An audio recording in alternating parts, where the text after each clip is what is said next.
Welcome to my channel SK knowledge class. दोस्तों, आज की इस वीडियो में आपको ऊंचाई और दूरी चैप्टर का सवाल बताऊंगा। क्लास 10th का पेडस्टल की ऊंचाई ज्ञात करना है, ठीक है ना।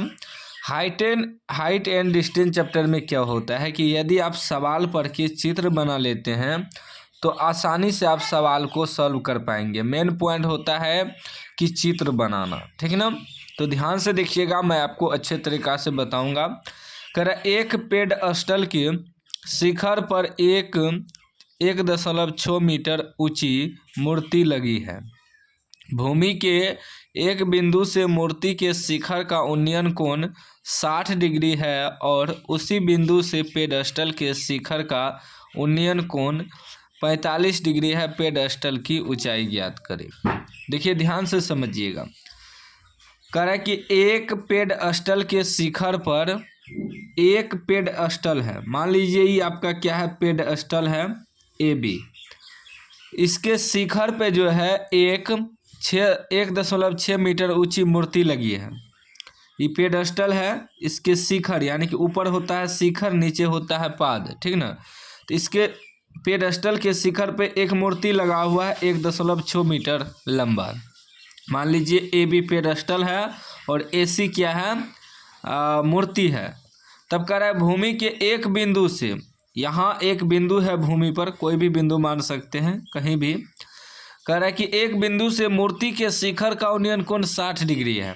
ये मूर्ति है, मूर्ति के शिखर यानी कि ऊपर शिखर का उन्नयन कोण कितना है, 60 डिग्री है। 60 डिग्री बना दिए हैं, यह पूरा यहाँ से यहाँ तक। उसके बाद कह रहा है और इसी बिंदु से पेडस्टल के शिखर का उन्नयन कोण 45 डिग्री है। यही बिंदु से ये जो पेडस्टल है AB, इसका भी शिखर का उन्नयन कोण कितना है, 45 डिग्री है। तब कह रहा है कि पेडस्टल की ऊंचाई ज्ञात करें, ठीक ना। तब इसका पेडस्टल की ऊंचाई निकालना है हमें, ठीक। अब ध्यान से समझिएगा कि देखिए इसमें दो त्रिभुज बन गया। एक त्रिभुज बन गया छोटा वाला A, यहाँ से देखिए ADB, एक त्रिभुज बन गया। एक त्रिभुज मेरा बन गया बड़ा वाला CBD, दो त्रिभुज बना है। तो दो त्रिभुज वाला में क्या होता है कि सबसे पहले आपको छोटा त्रिभुज का हल करने का प्रयास करना है। छोटा त्रिभुज जो है ADC, सबसे पहले यदि आप छोटा त्रिभुज को हल करते हैं तो थोड़ा हल करने में आसानी होता है, ठीक ना। तो सबसे पहले यहाँ लिखेंगे माना AB पेडस्टल की ऊंचाई है, ठीक है ना। मान देंगे, क्योंकि ऐसे कैसे पता चलेगा चेक करने वालों को, जो चेक करेगा सवाल को, ठीक है ना, सही बनाया है या नहीं, तो कैसे पता चलेगा कौन इसमें पेडस्टल है कौन मूर्ति है। तो इसलिए मान लेंगे, माना AB पेडस्टल की ऊंचाई है तथा CA मूर्ति की ऊंचाई है, ठीक ना। CA मूर्ति की ऊंचाई है, ठीक ना। जो कि ऊंचाई इसका दिया है, जो दिया है दर्शा देंगे यहाँ। जैसे कि CA बराबर हमें दिया है 1.6 मीटर, इसको दर्शा देंगे। उसके बाद क्या दिया हमें, ये तो निकालना है AB, क्योंकि ये तो पेडस्टल है। उसके बाद देखिए जो कोण दिया है, कोण को भी दर्शा देंगे। कोण हमें दिया है CD मतलब CD बड़ा त्रिभुज CDB। तो इसमें बड़ा त्रिभुज का कोण दिया है 60 डिग्री, तो 60 डिग्री लिख देंगे। जो कोण को दिखाते हैं उसको बीच में रखते हैं। D को दिखाना है ना 60 डिग्री, तो D को बीच में रखें। उसके बाद हमें कोण दिया है, यहाँ कोण दे देंगे। फिर कोण दिया है ADB यानी कि छोटा त्रिभुज ADB, छोटा त्रिभुज 45 डिग्री कोण दिया है। इस प्रकार दर्शा देंगे, ठीक ना। समझ गए। अब सबसे पहले छोटा त्रिभुज से चलेंगे। दो त्रिभुज है, दोनों तरीका से हल करेंगे तभी निकलेगा, एक बड़ा त्रिभुज एक छोटा त्रिभुज।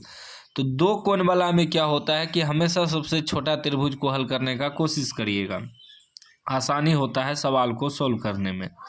तो चलेंगे समकोण त्रिभुज, समकोण, ये एक प्रकार का समकोण त्रिभुज ही बना। देखिए 90 डिग्री का कोण बन रहा है। समकोण त्रिभुज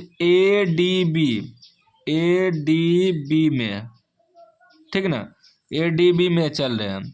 तो अब देखिए यहाँ 45 डिग्री का कोण बन रहा है, तो ये क्या है आपका लंब है, ये क्या है आधार है। तो पेडस्टल की ऊंचाई निकालना है ना, तो ये लंब की ऊंचाई निकालना है इसका मतलब। तो लंब और आधार किस में होता है, 10 में होता है। लंब आधार किस में होता है, 10 में। 10 में होता है लंब बटे आधार, ठीक है। 10 थीटा बराबर लंब बटे आधार यानी कि P बटे H। तो यहाँ 10 थीटा की जगह कितना है 45 डिग्री, तो 10 45 डिग्री बराबर चलेंगे, ठीक ना। 10 45 बराबर तो क्या हो जाएगा लंब बटे आधार वही लंब बटे आधार P बटे B होता है, मिस्टेक हो गया, P बटे B 10 में होता है लंब बटे आधार, लंब बटे आधार, ठीक। तो वही चलेंगे यहाँ 10 45 डिग्री बराबर 10 45 डिग्री बराबर 10 45 डिग्री बराबर क्या हो जाएगा लंब बटे आधार। तो लंब आपका हो गया ए बी बटे आधार, आधार हो गया बी डी। तो 10 45 का मान कितना होता है 1 होता है, बराबर ए बी बटे बी डी। ये दोनों कोनो मान नहीं दिया है, तो जो है वही लिख देंगे। उसके बाद ये नहीं कुछ तो यहाँ 1 है ना, तो ए बी गुना 1 करेंगे तो ए बी बराबर बी डी गुना 1 करेंगे तो बी डी, यानी कि दोनों बराबर है, समीकरण 1 मान लेंगे, ठीक ना। ए बी किसके बराबर है बी डी के, ठीक ना, ए बी किसके बराबर है बी डी के। उसके बाद अब एगो त्रिभुज को हल कर दिए, अब बड़ा त्रिभुज में चलेंगे CDB, लिखेंगे समकोण त्रिभुज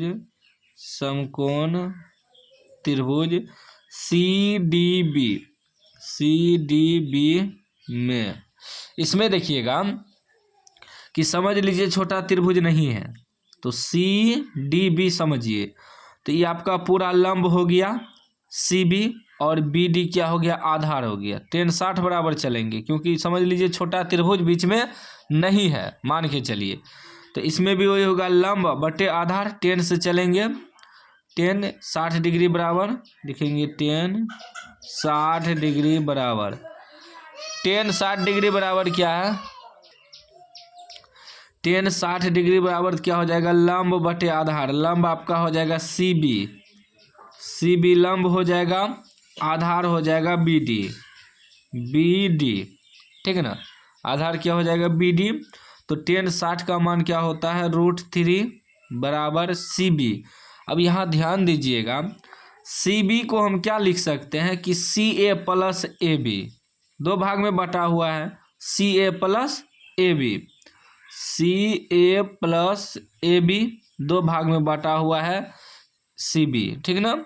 अब बटे BD जो है BD को BD ही लिख देंगे, ठीक। अब देखिएगा यहाँ कुछ नहीं है तो 1 है, क्रॉस मल्टीप्लाई करेंगे तो ये हो जाएगा CA प्लस AB बराबर √3 BD, ठीक ना। ये 1 से गुना हुआ तो उतना ही हो जाएगा, ये √3 से गुना हुआ तो √3 BD हो गया। अब ध्यान दीजिएगा एक चीज़, क्या है CA। अब देखिए CA का मान दिया है 1.6, यहाँ बैठा देंगे 1.6 प्लस AB तो हमें निकालना है, क्या करना है AB हमें निकालना है, याद रखिएगा। उसके बाद √3 BD। अब यहाँ देखिए BD बराबर क्या आया है AB, लिख देंगे AB, ठीक। BD की जगह हम क्या लिख सकते हैं AB, क्योंकि दोनों बराबर है, ठीक। अभी क्या हो जाएगा AB एक जगह कर देंगे, ठीक ना। तो ये आपका हो जाएगा, इसको यहीं छोड़ देते हैं, या 1 मिनट देखिए 1.6 बराबर क्या हो जाएगा √3 AB, ये प्लस है तो माइनस AB हो जाएगा, ठीक ना। तो ये हो गया 1.6 बराबर, ये AB उधर चले गया है, माइनस हो गया, उसमें AB निकाल लेंगे कॉमन, AB निकाल लेंगे तो क्या बचेगा √3 माइनस 1, ठीक ना। √3 बचा, AB निकल गया -1, और हमें AB का मान चाहिए ना, हमें AB का मान चाहिए। तो या इसको ऐसे भी लिख सकते हैं AB बराबर 1.6/√3 - 1। देखिए ये गुणा में है, बराबर में लाए थे इधर भागा में हो गया। थोड़ा पॉइंट को समझिए यहाँ भी। देखिए हमें क्या दिया है, हमें दिया है 1.6 बराबर AB√3 - 1 दिया है ना। ये गुना में है, इधर लाएंगे तो भागा में होगा 1.6/√3 - 1 AB। तो वही हम डायरेक्ट लिख दिए AB बराबर 1.6/√3 - 1। अब क्या करेंगे, इसका परिमेयकरण करेंगे। √3 - 1 है तो यहाँ हो जाएगा √3 + 1, माइनस है तो प्लस हो जाएगा। फिर वही सेम चीज़ √3 + 1, तो ये आपका क्या हो जाएगा, अब ये हो जाएगा 1.6√3 + 1, ठीक ना, बटे में आ गया A - B A + B, ठीक ना। इसका सॉल्व ध्यान दीजिएगा। देखिए A - B A + B, तो क्या होता है A² घटा B² सूत्र होता है ना। तो A के जगह √3 हो जाएगा, तो √3 - B², B के जगह 1 है तो 1²। तो ये कितना हो जाएगा, ये हो जाएगा आपका √3 3, ठीक, घटा 1² 1, 3 में से 1 घटेगा 2 हो जाएगा, ठीक ना। तो ये आपका कितना बच जाएगा, ये आपका 2 बच जाएगा। या यहाँ हम लिखिए देते हैं कि A - B × A + B, सूत्र होता है A² घटा B²। A की जगह क्या है √3 घटा B की जगह 1 है तो 1², ठीक ना।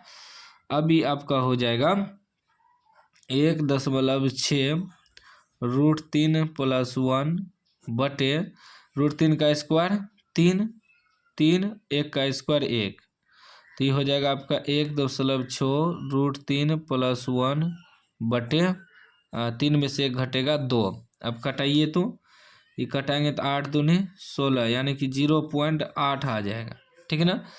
ये आ गया आपका 0.8 ब्रैकेट में √3 + 1 मीटर। यही आपका आंसर हो गया। यदि यहाँ आंसर नहीं होगा तब क्या करेंगे, √3 का मान रख देंगे। तो यही आपका आंसर हो जाएगा 100%, ठीक ना। NCERT में यहीं तक आंसर दिया है। तो 0.8 ब्रैकेट में √3 + 1, ये आपका आंसर हो गया। पेडेस्टल की ऊंचाई हो गया। यही कह रहा था AB निकालने के लिए, AB बराबर ही ना निकला, तो AB बराबर ही हमें कह रहा था निकालने। AB क्या माने हम, पेडेस्टल की ऊंचाई माने हैं। तो पेडेस्टल की ऊंचाई निकल गया आपका कितना, 0.8 ब्रैकेट में √3 + 1 मीटर। ये आपका आंसर हो गया। तो उम्मीद है कि आप समझ गए होंगे। समझ गए हैं तो लाइक कर दीजिए, चैनल को सब्सक्राइब कर दीजिए।